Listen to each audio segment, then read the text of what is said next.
Good morning, Alex Cole, on this fine April 5th. How are you doing, my friend? Very, very well. It was a great week last week. We all got to hang out together at the CMT Symposium, had a lot of fun and raring to go, fresh with new ideas. It is a labor of love to put that conference together and bring hundreds of people from around the world. I was really surprised how many international attendees we had at the conference, but a really great turnout. Uh, as you said, the content was incredible. So many discussions happening after sessions at the bar, at the lobby of the hotel, late into the night. Really, just a tremendous takeaways both on stage and off stage. So let's dive into the GoNoGo charts and take a look at what's been happening in the markets. Obviously, a big pop yesterday.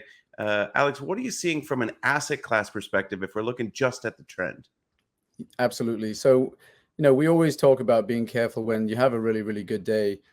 You need to know, is it a real rally? Is it a real reversal of sentiment, or is it a bit of a pop within a larger trend? So we want to keep that in mind as we go through the charts today. The overriding trend for the equity markets is still a no-go. And you can see that we had that really big day yesterday, but we're in a no-go trend. The bars are painting purple and pinks. You can see that on the map panel here below. We're also seeing strong no-go trends still in treasury bond prices. Bitcoin still in a no-go, popped it also, and the last bar has moved higher. But commodities and the dollar, rising rates, rising dollar, and strong commodities, really led by oil, are the themes here, I suppose, as we look at the asset map. Absolutely. And throughout the conference last week, people are talking about this this trifecta of real dangerous impacts on the macro economy, and that is rising oil, rising inflation, and a rising U.S. dollar. I noticed you had the U.S. dollar in the top panel. Before we get to the equities markets, let's just check in on what the Dixie's doing in terms of its relative performance to a basket of currencies. If we're looking at a ticker like UUP, that's an ETF. We could just see that the trend of the US dollar has been quite strong and stronger than a lot of analysts estimated. I mean, talking with great analysts in the podcast, people looking for it to roll over. Yeah, dollar strength is overdone. That's heading lower. That was over a month ago. And here we are continuing higher. What do you see from a trend perspective and in particular from the GoNoGo oscillator in terms of momentum? Yeah, I think it's crucial to just remember that with any thesis that you have, you may well be right in the long term, but it's tough to know when it's going to play out. And hopefully that's what a disciplined technical analysis process can help with. And while we're seeing these consolidations here against the trend, and even a little one here, the trend is still in place. And we see the oscillator providing support predominantly throughout this move. We saw a squeeze build up here before we break back into positive territory. And these green circles, the go trend continuation icons, telling us that, yes, the trend is still in place and perhaps we'll move higher. So this trend still in place. At the moment, we saw a strong down day yesterday, to be expected as the equity markets popped, but the oscillator still in positive territory, approaching zero. So as we consolidate sideways again here, let's watch the zero line on the oscillator and see if it can provide support again. We wouldn't be ready to say that this trend in the dollar is over until we see some oversold conditions coming in on the oscillator. So we're still in a go trend, oscillator still in positive territory, and we're going to watch how this consolidation resolves, whether that goes back to the upside or whether there's more trouble for the dollar in the long term. Absolutely, Alex. Thank you very much. And of course, this is going to change dynamics for retailers, particularly those who have an international body of customers, in terms of how a strong dollar impacts purchasing power parity. We're going to get to that in just a minute. Let's switch gears back to the equity markets. As we said yesterday, a healthy pop, but within a downtrend, a no-go conditions. If we pull up just the daily chart first of the S&P 500, SPY, we'll take a look at what's been happening in the most recent term, and then we're going to back this out and look at multiple time frame perspectives. Yes, so you can see it right here on the chart. Big, strong day yesterday that took us right back up to the top of this little range that we're seeing on the right side of the chart. And we kind of talked about this in our note on Monday, that this should be support here. There's a significant level of support that we'll see as we pull the chart back to a weekly, has been in place for some time. So we were talking about how if we don't find support here, it's really trouble if we break below this level. So it was good to see this bounce here in terms of the short term. But we're still in no-go bars. This is still a pink no-go bar that we see. The oscillator is still below that zero line, coming up to it on heavy volume to test it from below. So we're going to watch to see if we get rejected by the zero line here. And if that happens, then we could expect this to come back down again. Now, you try not to give any kind of opinion. I'm a really big believer in that, but massive swings like 3%, they seem a bit volatile for a healthy uptrend to me. So who knows? We'll have to wait and see. We don't predict, but this price action from yesterday has pushed the oscillator back to the zero line, and we'll look to see if it can break through or if it finds resistance now here. Absolutely, Alex. We're not trying to forecast. We're trying to react responsibly to what the markets are telling us. Obviously, as trend followers, we're not trying to catch the absolute bottom or the absolute top. We want to profit from the meat of the move. And so if we back this out to a weekly basis, right, to understand the overall bias of the market and trade in the direction of that more primary trend, what are you seeing on the weekly chart that tells you how to react responsibly on the daily?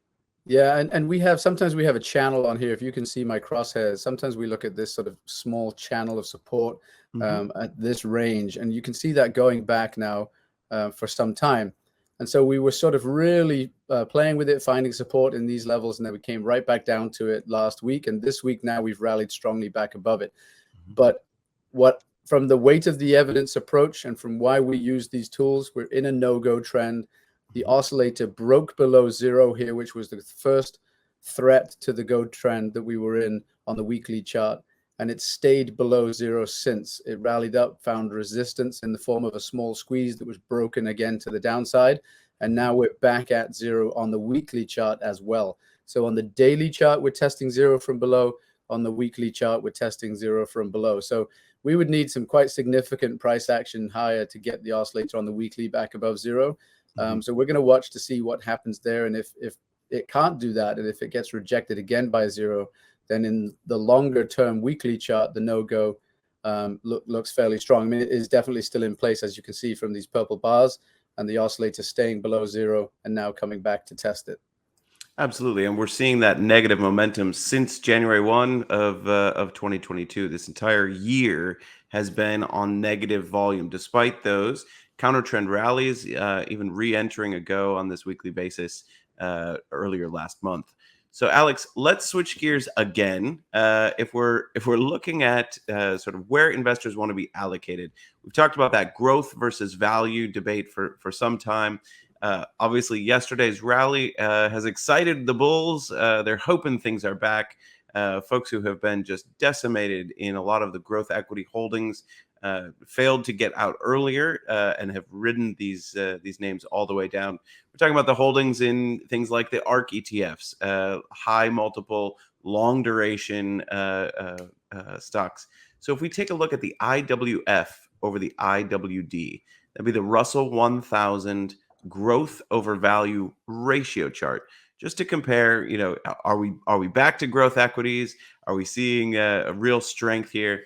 And it turns out no. Despite yesterday's pop, we're still seeing value outperforming growth. So in a downtrend on this ratio, growth over value, we're seeing that the play is still to the value side. Alex, anything that you want to comment about here on this strong no-go trend? I think that the same things keep popping up now. If you've been following along over the last 5-10 minutes, you can see that yesterday's really strong day in terms of the more exciting, I guess, growth equities or equities in general has pushed a lot of these charts to show the oscillator coming back to zero from below. So the excitement and the massive moves yesterday have really just pushed the oscillator to test the zero line. And you can see that in the scheme of things, yesterday's close here on this ratio is still down from the more recent weeks. So we had a great day yesterday, but we just want to be careful that we don't think that we're out of the woods and off to the races when the no-go trend is still in place and the oscillator is testing zero from below. all else being equal, with the trend as a no-go, the oscillator will most likely be resistance at this level. If it isn't, great. But if it plays out as so many trends do, we may see resistance here at 0, which would suggest continued downside for the trend above. So we're going to be watching again that 0 line, as seems to be coming into such an important moment across a lot of these charts. Absolutely. The inflection point of that tug of war between buyers and sellers. So, Alex, let's take an overall view on a And relative basis. Tyler, just one point here, because I'm staring at it. What we're talking about is once a no-go is in place, you can see it here on the chart. Testing the 0 line, getting rejected, testing the 0 line, getting rejected, getting rejected, getting rejected. Right. This is what we're talking about. This is what normally happens in a trend. When it didn't happen here, then we can say, okay, it'll lead to either a stronger correction to the upside or a change of trend. And then we've rolled back over into this no-go, and we're at the 0 line again. So this is what we're talking about. Either we will find resistance and we will say that the trend is likely to continue, or a more significant rally to the upside if the oscillator can get above 0. So that's what we're looking at. And normally, if the trend is in place and it's strong, we'll expect that 0 line to hold as resistance in a downtrend. Absolutely, great point to make everybody aware of that. Unless we see a breakthrough, this 0 line is providing a lot of resistance. So, if we were to look overall at all sectors of the S&P 500 on a relative basis to their benchmark, to the index itself, and see what's leading and what's lagging, we're going to find that the story remains largely unchanged in terms of the weightings in technology and growth equity sectors really underperforming the overall market. Alex, what's popping off this go-no-go rel map to you? Absolutely nothing really this week. It's, like you said, it's the same picture. On a if you zoom out and just think about what's happening, what is happening in general is that the growth sectors are underperforming and the value sectors are outperforming, and that remains the same this week. Now, is there some sort of inflection or some sort of rally yesterday that could be changing things? Sure, but at the moment we need to be very, very careful. You can see that the top 3 panels here are technology, discretionary, and communications. Technology has blipped to amber go fish bars, so that is a slight change, and we'll watch that, we'll monitor that as we go forward. But it's technology in the purples and pinks, it's discretionary in a strong purple, communications in the purple and pinks, and then the other one that's been in place now since the beginning of March is the financial sector, really struggling in the face of this rising rate environment. And then the ones that are outperforming are the same ones. Energy, industrials has come back, materials has been strong for a while, healthcare has been strong for a while, and then we've got the traditionally defensive sectors, staples and utilities, also outperforming. So the weight of the evidence still says that we're in a defensive frame of mind when it comes to sector rotation. Absolutely. Those cyclical and value sectors of the market outperforming on both a relative and an absolute basis. And speaking of absolute trends that we want to be participating in, let's turn our eye to the XLE, the energy sector of the S&P 500. And for all of 2021, this was the highest performing sector. For all of 2022, we have been off to the races. And these have been great returns for investors who've allocated heavily to the energy space, particularly oil. Now, Alex, if we're looking at this on a daily basis, what are you seeing in terms of trend continuation? What's happening with the oscillator at the 0 line? Well, when we put out the note on Monday morning, we were talking about how, I guess we were asking the question, really, if this is a long-term trend, which the weekly chart still shows a strong trend, and if this is a long-term trend in commodities. We've probably been talking about this since the beginning of the year. So many analysts talking about a commodity super cycle, talking about how there is a finite amount of oil out there, and that there's really nowhere for the price of oil to go. And that's the thesis that's being thrown around. Now, again, we don't want to get involved too much with the story. We want to look at the charts. But because of that discussion, the question really on Monday was, is this dip here where we saw amber go fish bars and we saw the oscillator drop below 0, potentially a buy the dip moment in a longer term trend, given that the weekly and monthly trends are strong? So that's what the question was on Monday when we put out this note. And then this is what we've seen so far this week. The beginning of this week has seen actually that the prices, which returned to go bars last week, has continued to move higher. We got back above the zero line on the oscillator on heavy volume. And now we're actually getting a go trend continuation icon, that green circle, as price re-enters a strong blue go and at prior highs. So what we were wondering might happen has happened. And of course, going forward, we'll see. But we are still in that trend in energy. And so, classical technical analysis, if we are right back at the prior highs on the daily close yesterday, again, this is pre-market Thursday morning, April 5th. So we haven't seen how this is going to play out. But classical technical analysis would tell you there's probably some overhead supply here. Correct, Alex? Yeah, it's possible, absolutely. But also, classical technical analysis will say that if you break that high, then you could see more gains higher. So. We'll wait. We just need a couple of days, where we can consolidate at these levels, perhaps. But yes, there could be some struggles at these overhead levels of supply where we've seen prices come off before. But strength really as it rallies back up to those highs on heavy volume. So whether we call it a super cycle or a super duper cycle doesn't really matter. One of the big takeaways for me from the CMT Association conference last week was just how asset allocators and some of the largest fund managers on the planet, we're talking about pension funds, sovereign wealth funds, they were unwinding their positions in alternative assets, in particular commodities writ large. So we're talking about energies as well as agricultural and mineral commodities.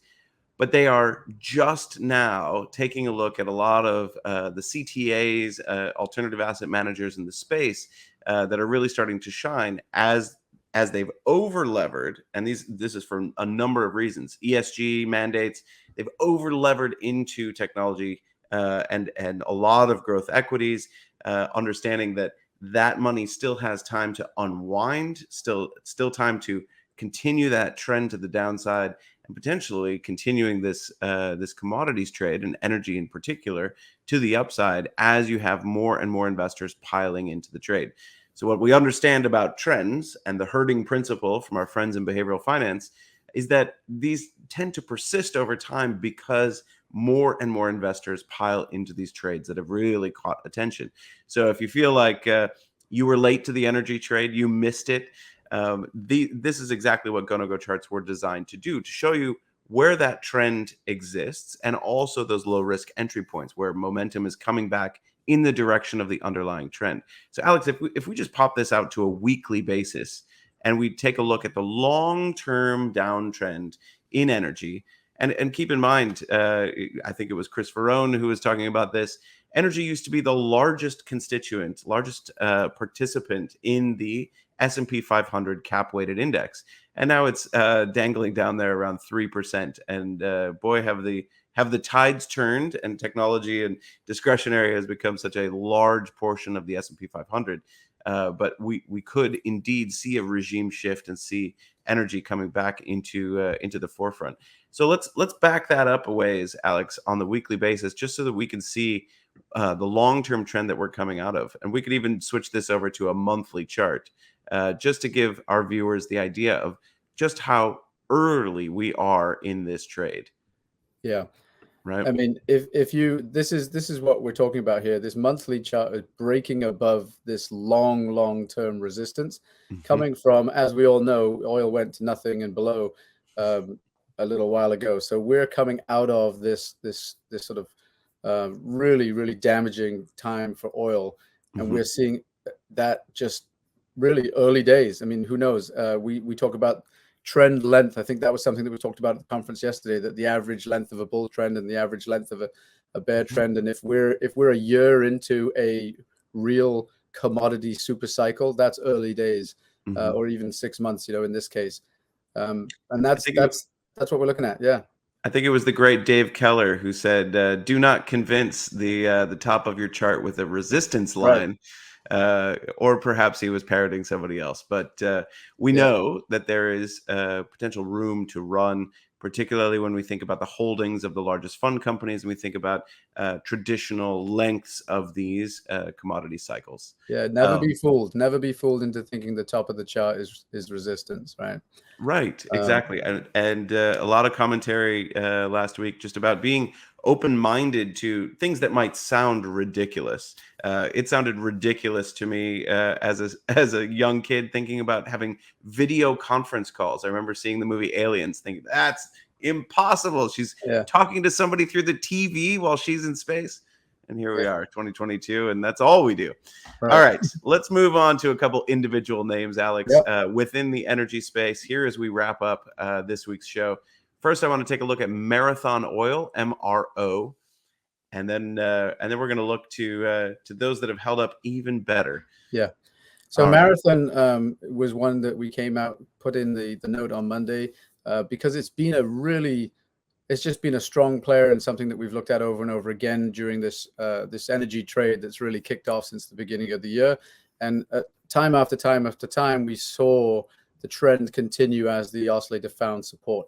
Now, like the XLE that we were looking at, we were noting that there was a dip below the zero line, and then it had been riding the zero line then for several bars. This is where we were when we were looking at it this week on Monday. And we were going to ask the same question: will it break back into positive territory?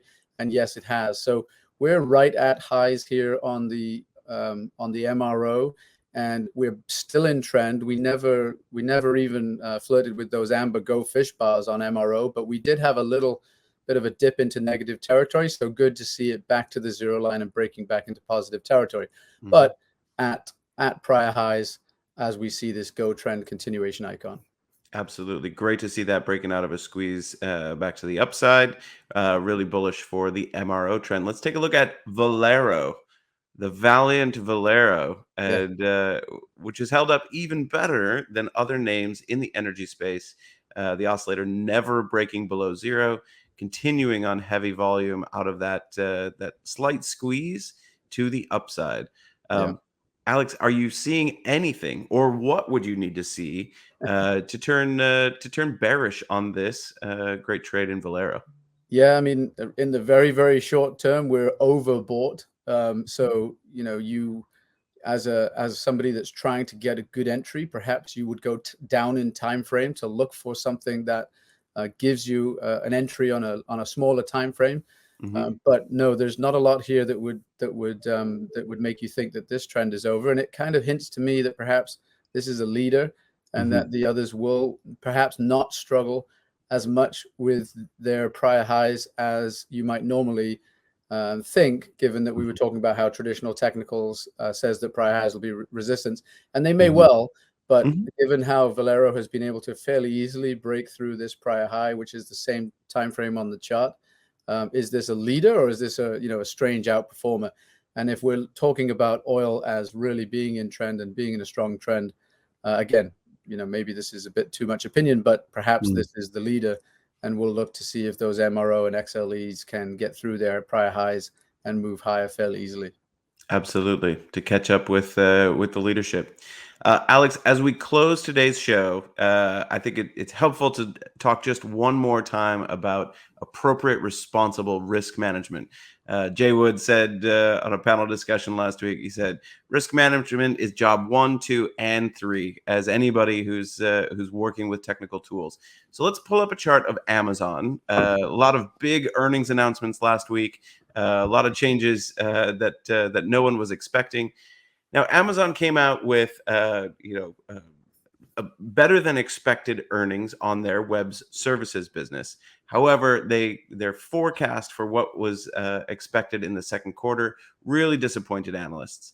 The point that I think we want to make with GoNoGo charts is not about predicting earnings announcements, because who can trade off of just quarterly data? We need much more than that to be involved in these trends. But we're here in a no-go trend long before that sharp gap down last week. So, Alex, just talk to us a little bit about what you're seeing from Amazon. Anything that might be changing this trend from yesterday's strong rally upwards? No, I think when you put into perspective, the strong rally upwards still keeps you down here in these lower lower area of the chart, we've got the oscillator below zero on heavy volume. We aren't even the day yesterday didn't even really come back to test the bottom of the gap. And this line on here might look pretty badly drawn, but I think it comes from the weekly chart.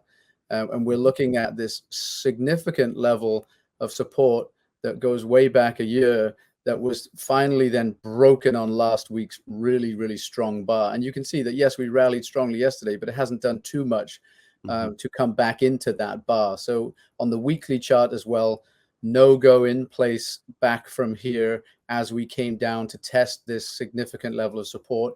Then we get a lower high back into the strong NoGo bars, trend continuation icon as the oscillator gets rejected by zero. And then we crash through that level. And now yesterday's hasn't really done a whole lot when you look at it on a weekly perspective. So no, not too much to make me positive about Amazon and even, growth stocks in general. And that's what I was saying at the beginning about keeping in mind and keeping that perspective. That big rally yesterday, even on the SPY, has just brought us back within the range of the last few days of trading. We've had some significant moves down, and so we need to be just keeping things in perspective as we see these volatile days going forward. Absolutely right. Very well said, Alex. And thank you very much for all the commentary today. For those of you who are watching on YouTube, thank you so much. Give that a subscribe and a like. But also head over to wherever you download your apps and check out StockChartsTV.com, where you can watch this and many other amazing shows on demand wherever you carry your phone, tablet, or computer. Alex, I really appreciate getting to see you in person again last week, and thanks to everybody for turning out to the CMT Symposium, the 49th annual. Looking forward to a great year ahead, and we'll see you every Thursday afternoon right here on StockCharts TV at 3:30 p.m. See you soon.